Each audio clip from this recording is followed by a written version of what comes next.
The case against Sean Diddy Combs, well, I guess which case are we talking about is the main question. That's what we're going to talk about here, and we're going to touch on several different aspects, including the possible connection to the murder of Tupac, about the shooting in the nightclub in 1999, and other aspects. Robin Dreeke, retired FBI Special Agent Chief of the Counterintelligence Behavioral Analysis Program, joining us. I want to ask you this question first, even before we get into Tupac, because there was some really interesting commentary made in this last week by Suge Knight, who has a podcast from prison, which is, I find, kind of entertaining. And Suge Knight's, he's always been a very, boisterous individual, over the top on a lot of the things he's saying. But he made an interesting allegation the other day. And my question about it was logistics. Does this ever happen? He, in his conjecture, was talking about Jennifer Lopez and Ben Affleck, and they're, as far as we know, getting a divorce or separating. And he was suggesting that maybe the FBI went to Ben Affleck and showed him some video that was maybe obtained in one of the homes of Diddy from J-Lo back in the late 90s, early 2000s, that maybe implicated her in some things that he didn't want anything to do with. And that may have been the catalyst for that divorce. Now, we're not an entertainment, celebrity show, but that maybe pause and wonder, does the FBI ever go to his spouse and say, you might want to be aware of this, of what's going on, because there might be something coming down on your significant other soon? So, if anyone were to ever do that, and we were just talking on the other case about in the Karen Reed case about the kind of internal investigation that goes on and internal to law Yeah. enforcement. If anyone ever did that inside the FBI, they'd have an Office of Professional Responsibility (OPR) slapped on them in 5 seconds. Yeah. No, we Okay. don't do that. I don't. So anytime you start dealing with high profile individuals, whether it be celebrities, politicians, or something like that, the amount of approval levels you have to go through to get authorization to conduct an interview are really high, Mhm. because the potential public impact and press and all that, the level of authority to do something like that is generally pretty high. So they, in other words, if you're going to interview a high level, high profile, once a high level, high profile celebrity, sending someone, a typical agent that's only got maybe a couple years in the bureau, out on an interview or an out to show someone in a video. First of all, the concept of inserting yourself into a relationship for the FBI, why? Yeah. It's just not done. First of all, you don't have the time or bandwidth because you already have. So my typical day, work in the world of counterintelligence and espionage, I had a stack of cases like this high.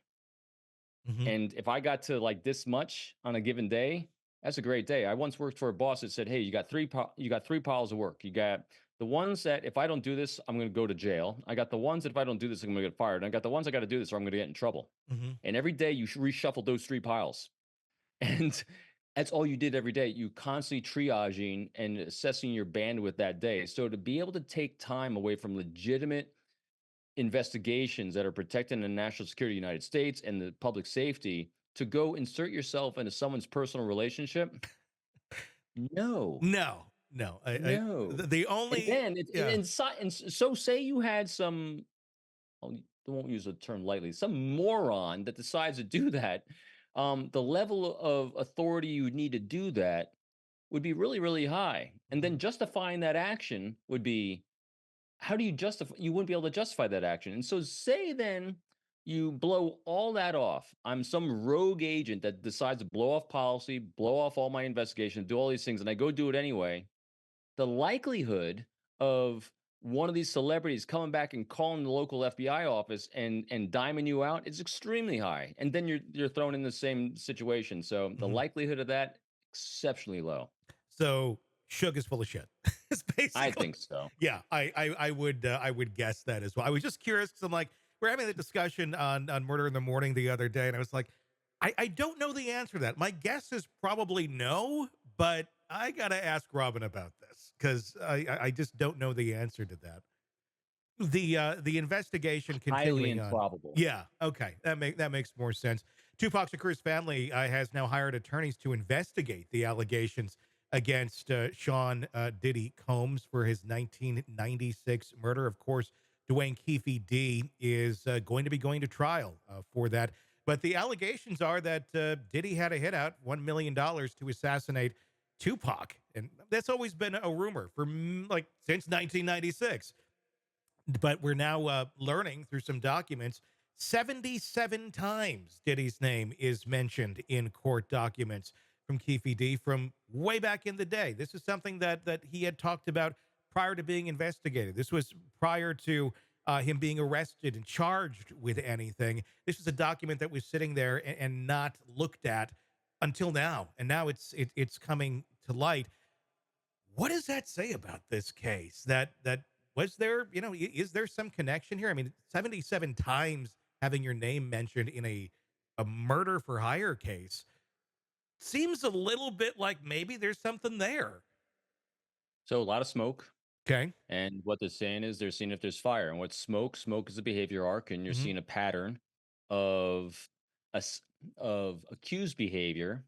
And so what they're going to be doing in the investigation is there any data points to back up the accused behavior, and what was the trigger point that sent it over to go from threats to actual action? Hmm. And so that's what the investigation is going to show. And so I mean, there's so much smoke all over the place here. And I think that's the challenge for not just this aspect of the case, but every single aspect of the case.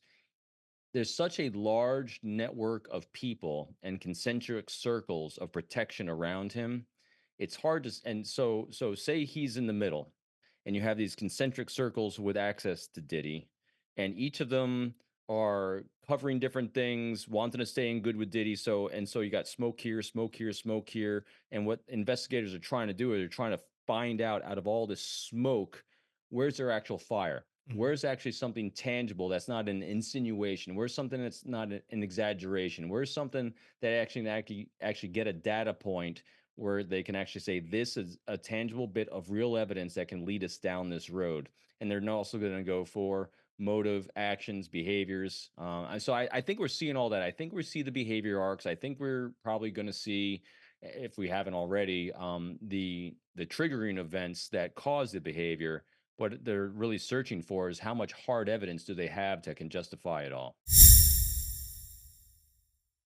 Hey, thanks for checking out the video. Be sure to follow us wherever you download podcasts, and especially Apple Podcasts, where you can get advanced episode and premium content on our premium channel right there. Also, be sure to follow us on social media so you don't miss any breaking updates on the stories that matter to you most. We're on TikTok, X, Instagram, Facebook. Just search Hidden Killers Podcast with Tony Brueski, and you'll find us right there. Again, thanks for watching.